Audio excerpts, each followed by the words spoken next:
And then in lunkhead sales guy terms, I have to make it super simple for me, the lunkhead in the room. I like that it felt like a continuation of the last time I had a conversation on the show with Tony and Steve, where we were talking about the dark funnel.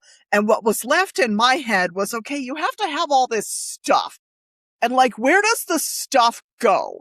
And how do buyers find what they need when they need? And I remember that the one thing we left a little unanswered was like, okay, there's something that the CFO should see, but like the frontline worker doesn't have the context to digest that.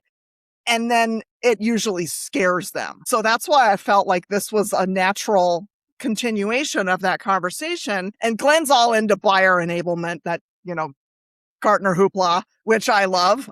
So there's no pre-prepared questions. We're just going to talk about how we're going to pretend we found an aligned buyer, but still that journey is really long and hard. And so now, how do we help them get the information that they need and make the right decision, to buy us? Confidently make the right decision is what buyer enablement is all about. So Tony, you're the only one who hasn't talked here. What do you got for me?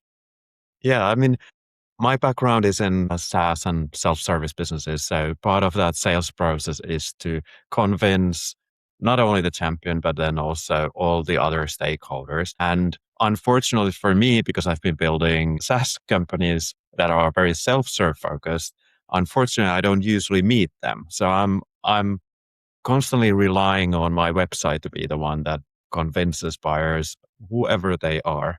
And what I noticed like very early on when I was building my first business was that it's not enough that my homepage is talking to the actual champion, the person that is probably using the product. I really need a lot of content and figure out how do I represent the content in a way that when someone throws the URL of the website to the Slack chat somewhere, then whoever that person is will get an idea what the company does. So yeah, it really depends on what type of kind of product you're selling. But if there are more people involved in the decision making, then yeah, you need a really good website. That's kind of where I'm coming from. And that person that you've never met before is the one person who can kill your deal.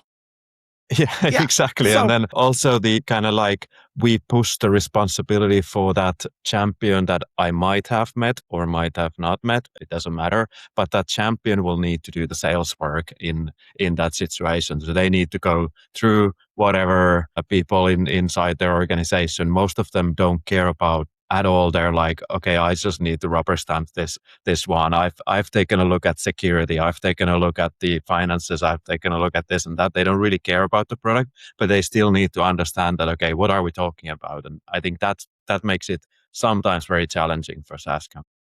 Is it going to take my job? How long is it going to take to implement? Am I going to have to redo all of my processes? And then Glenn, I want you to go next. But what I'm thinking of is like, again, going back to that Gartner research, the buying team for SaaS keeps growing. And the research shows that when they have the meeting that you're not invited to, everybody brings their own piece of content. They do their own research, not just the champion. They do their own research and they want to look smart in that meeting and they bring their own piece of content.